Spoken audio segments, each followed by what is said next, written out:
Hi everyone, ಎಲ್ಲರಿಗೂ ನಮಸ್ಕಾರ. ಎಲ್ಲರಿಗೂ ನಮ್ಮ ಚಾನಲ್ಗೆ ಸ್ವಾಗತ.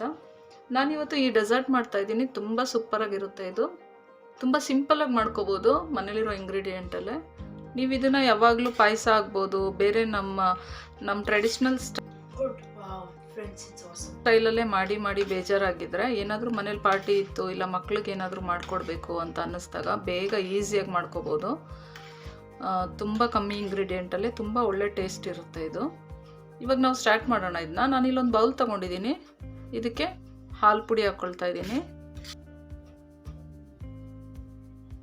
ನಾನಿಲ್ಲಿ ಒಂದು 5ರಿಂದ 6 ಸ್ಪೂನ್ನಷ್ಟು ಹಾಲಿನ ಪುಡಿ ಹಾಕ್ಕೊಂಡಿದ್ದೀನಿ. ನಿಮ್ಮ ಹತ್ರ ಹಾಲಿದ್ರೆ ಹಾಲು ಹಾಕ್ಕೋಬೋದು. ಮತ್ತು ಹಾಲಿನ ಪುಡಿಗೆ ಯಾವಾಗಲೂ ತಣ್ಣೀರು ಹಾಕ್ಬಾರ್ದು, ಸ್ವಲ್ಪ ಬೆಚ್ಚಗಿರೋ ನೀರು, ತುಂಬ ಬಿಸಿ ನೀರು ಹಾಕಬಾರ್ದು, ಸ್ವಲ್ಪ ಬೆಚ್ಚಗಿರೋ ನೀರು ಹಾಕ್ಕೋಬೇಕು. ಇದನ್ನು ಚೆನ್ನಾಗಿ ಮಿಕ್ಸ್ ಮಾಡ್ಕೊಳ್ಳೋಣ. ನೀವು ತುಂಬ ಬಿಸಿ ನೀರು ಹಾಕ್ಬಿಟ್ರೆ ಗಂಟು ಆಗಿಬಿಡುತ್ತೆ. ಆಮೇಲೆ ತುಂಬ ತಣ್ಣಗಿರೋ ನೀರು ಹಾಕಿದ್ರೂ ಗಂಟು ಆಗಿಬಿಡುತ್ತೆ, ಸರಿಯಾಗಿ ಮಿಕ್ಸ್ ಆಗಲ್ಲ ಅದು.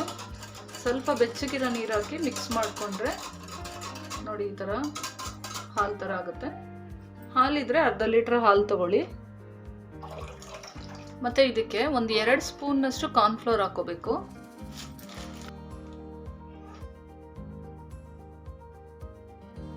ಕಾರ್ನ್ಫ್ಲೋರ್ ಹಾಕ್ಕೊಂಡ್ಮೇಲೂ ಚೆನ್ನಾಗಿ ಮಿಕ್ಸ್ ಮಾಡ್ಕೋಬೇಕು. ನಾನಿಲ್ಲಿ ಹಾಲು ಪುಡಿ ಹಾಕಿ ಯಾಕೆ ಮಾಡ್ಕೊಂಡಿದ್ದೀನಿ ಅಂದರೆ ಹಾಲು ಗಟ್ಟಿಯಾಗಿ ಬರುತ್ತೆ. ನಾವು ಮಾಡೋ ಕ್ರೀಮಿ ಮಿಕ್ಸ್ ಏನಿರುತ್ತೆ ಅದು ತುಂಬ ಗಟ್ಟಿಯಾಗಿ ಚೆನ್ನಾಗಿ ಬರುತ್ತೆ. ಇದು ರೆಡಿ ಆಯಿತು. ಇವಾಗ ಇದನ್ನು ತೆಗೆದಿಟ್ಕೊಳ್ಳೋಣ. ನಾನಿವಾಗ ಇಲ್ಲೊಂದು ಪ್ಯಾನ್ ಇಟ್ಕೊಂಡಿದ್ದೀನಿ. ಇವಾಗ ನಾವು ಇದು ಮಿಕ್ಸ್ ಮಾಡ್ಕೊಂಡ್ವಲ್ಲ, ಇದನ್ನು ಇದಕ್ಕೆ ಹಾಕ್ಕೊಳ್ಳೋಣ. ಹಾಕೊಂಡ್ಮೇಲೆ ನೀವು ಕೈ ಬಿಡದೆ ಇದನ್ನು ತಿರುಗಿಸ್ತಾ ಇರಬೇಕು ಸ್ವಲ್ಪ ಗಟ್ಟಿಯಾಗೋವರೆಗೂ, ಯಾಕೆಂದರೆ ಕಾರ್ನ್ಫ್ಲೋರ್ ಹಾಕಿರ್ತೀರಲ್ಲ ತಡ ಹಿಡಿದ್ಬಿಡುತ್ತೆ. ಇದಕ್ಕೆ ಇನ್ನೊಂದು ಮೆಥಡು ಇದೆ. ನೀವು ಬೇಕಿದ್ರೆ ಹಾಲನ್ನ ಕುದಿಸಿದ್ಮೇಲೆ ಕಾರ್ನ್ಫ್ಲೋರ್ನ ಒಂದು 2 ಸ್ಪೂನ್ ಸ್ವಲ್ಪ ನೀರಲ್ಲಿ ಹಾಕಿ, ಒಂದು ಅರ್ಧ ಕಪ್ ನೀರಲ್ಲಿ ಹಾಕಿ, ಇದು ಹಾಲು ಕುದಿಯುವಾಗಲೂ ಹಾಕೊಂಡು ತಿರುಗಿಸ್ಕೋಬೋದು. ಈ ಥರನೂ ಮಾಡ್ಕೋಬೋದು, ಹಾಲು ಜೊತೆನೇ ಮಿಕ್ಸ್ ಮಾಡಿನೂ ಹಾಕ್ಬೋದು. ನೋಡಿ ಇದಾಗಲೇ ಗಟ್ಟಿ ಆಗ್ತಾ ಬಂದಿದೆ. ನೀವು ಈ ಥರ ಬಿಡದೆ ತಿರುಗಿಸ್ಬೇಕು, ಇಲ್ಲಾಂದರೆ ಲಂಪ್ಸ್ ಆಗಿಬಿಡುತ್ತೆ.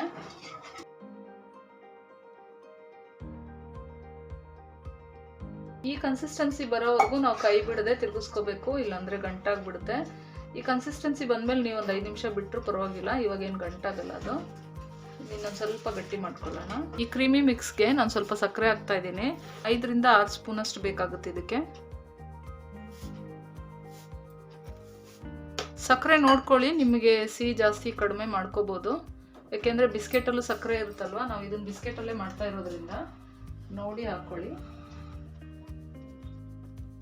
ಇದಕ್ಕೆ ಸ್ವಲ್ಪ ಬೆಣ್ಣೆ ಹಾಕ್ಕೋಬೇಕು. ಬೆಣ್ಣೆ ಆಪ್ಷನಲ್ಲು, ನೀವು ಬೇಕಿದ್ರೆ ಹಾಕ್ಕೊಳ್ಳಿ. ನಾನು ಸ್ವಲ್ಪ ಹಾಕ್ತಾ ಇದ್ದೀನಿ, ಚೆನ್ನಾಗಿರುತ್ತೆ ಬೆಣ್ಣೆ ಹಾಕ್ಕೊಂಡ್ರೆ ಆ ಫ್ಲೇವರು. ಮತ್ತು ಸ್ವಲ್ಪ ಏಲಕ್ಕಿ ಪುಡಿ ಹಾಕ್ತಿದ್ದೀನಿ. ನೀವು ಯಾವ ಫ್ಲೇವರ್ ಆದರೂ ಹಾಕ್ಕೋಬೋದು. ಇದಕ್ಕೆ ವೆನಿಲಾ ಎಸೆನ್ಸ್ ಹಾಕ್ಬೋದು, ಪೈನಾಪಲ್ ಎಸೆನ್ಸ್ ಹಾಕ್ಬೋದು, ಸ್ಟ್ರಾಬೆರಿ, ನಿಮ್ಗೆ ಯಾವ್ದು ಬೇಕಾದರೂ ಹಾಕ್ಕೋಬೋದು ಇದಕ್ಕೆ.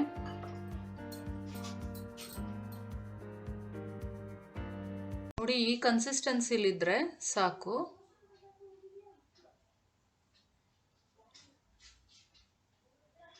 ಇವಾಗ ನಾನೊಂದು ಗ್ಲಾಸ್ ಕಂಟೈನರಲ್ಲಿ, ನಿಮ್ಮ ಹತ್ರ ಪ್ಲಾಸ್ಟಿಕ್ ಇದ್ದರೆ ಪ್ಲಾಸ್ಟಿಕ್ ತೊಗೊಳ್ಳಿ, ಯಾವ ಕಂಟೈನರ್ ಇದ್ದರೂ ಪರವಾಗಿಲ್ಲ. ಆದರೆ ಈ ಥರ ಸ್ಕ್ವಯರ್ ಇದ್ದರೆ ಅದು ಬಾಕ್ಸ್ ಥರ ನಾವು ಕಟ್ ಮಾಡ್ಕೊಳ್ಳೋದಕ್ಕೆ ಚೆನ್ನಾಗಿರುತ್ತೆ. ಅದ್ರ ಮೇಲೆ ಬಿಸ್ಕೆಟ್ ಹಾಕ್ಕೊಂಡಿದ್ದೀನಿ. ನಾನು ಡೈಜೆಸ್ಟಿವ್ ಬಿಸ್ಕೆಟ್ ತೊಗೊಂಡಿದ್ದೀನಿ. ನೀವು ಪಾರ್ಲಿಜಿ ಯಾವ್ದು ಬೇಕಾದರೂ ತೊಗೋಬೋದು, ಮಾರಿ, ಇಲ್ಲಾಂದರೆ ರಸ್ಕಲ್ಲೂ ಮಾಡ್ಕೋಬೋದು. ಅದ್ರ ಮೇಲೆ ಒಂದು ಲೇಯರ್ ನಾನು ಕಸ್ಟರ್ಡ್ ಹಾಕ್ಕೊಂಡು, ಇವಾಗ ಇನ್ನೊಂದು ಲೇಯರಲ್ಲಿ ಚಾಕ್ಲೇಟ್ ಬಿಸ್ಕೆಟ್ ಹಾಕ್ಕೊಂಡ್ಮೇಲೆ ಅದ್ರ ಮೇಲೆ ಮತ್ತೆ ಕಸ್ಟರ್ಡ್ ಮಿಕ್ಸ್ ಹಾಕ್ತಾಯಿದ್ದೀನಿ.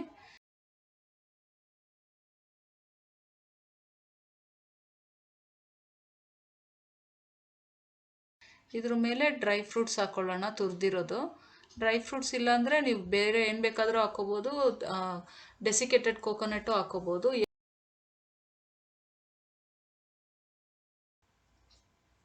ಇದನ್ನು ಒಂದು 2 ಅವರು ಫ್ರಿಜ್ನಲ್ಲಿ ಇಟ್ಬಿಡ್ಬೇಕು, ಸ್ವಲ್ಪ ಸೆಟ್ ಆಗಬೇಕಿದು. ನಾನು ಆಮೇಲೆ ತೋರಿಸ್ತೀನಿ ನಿಮಗೆ. ನಾನು ಇದನ್ನು 2 ಅವರ್ಸ್ ಫ್ರಿಜ್ನಲ್ಲಿ ಇಟ್ಕೊಂಡಿದ್ದೆ. ನೀವು ಫುಲ್ ನೈಟ್ ಬಿಟ್ಟರು ಇದು ತುಂಬ ಚೆನ್ನಾಗಿರುತ್ತೆ. ಇವಾಗ ಇದನ್ನು ಕಟ್ ಮಾಡ್ಕೊಳ್ಳೋಣ ನಾವು.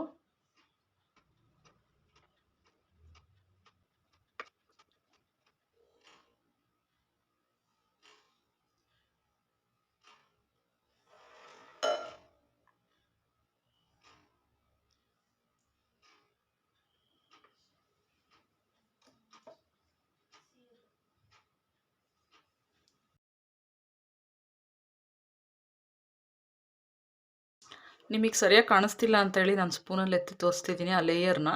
ನೋಡಿ ಲೇಯರ್ ಎಷ್ಟು ಚೆನ್ನಾಗಿ ಬಂದಿದೆ ಅಂತ. ತುಂಬ ಚೆನ್ನಾಗಿರುತ್ತೆ ಇದು.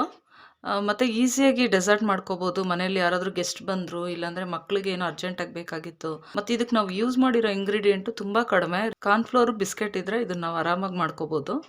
ನಿಮ್ಮ ಹತ್ರ ಡ್ರೈ ಫ್ರೂಟ್ಸ್ ಇಲ್ಲ ಅಂದರೂ ಪರವಾಗಿಲ್ಲ, ತುಂಬ ಚೆನ್ನಾಗಿರುತ್ತೆ ಇದು.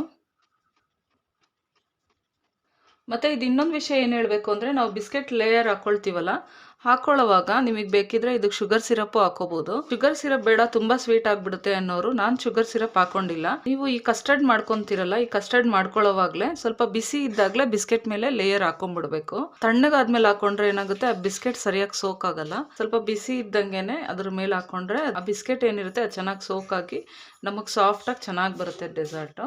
ಈ ರೆಸಿಪಿ ನಿಮ್ಗೆಲ್ಲರಿಗೂ ಇಷ್ಟ ಆಗಿದ್ರೆ ಲೈಕ್ ಬಟನ್ ಮೇಲೆ ಕ್ಲಿಕ್ ಮಾಡಿ.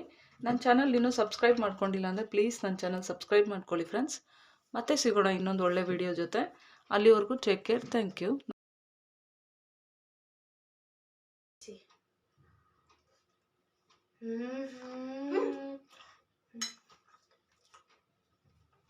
I can eat everything. A whole bunch of piece of cake I can eat alone. Seriously. Good. Wow, friends, it's awesome. Ratings में 9.5 देती हूँ 10 से.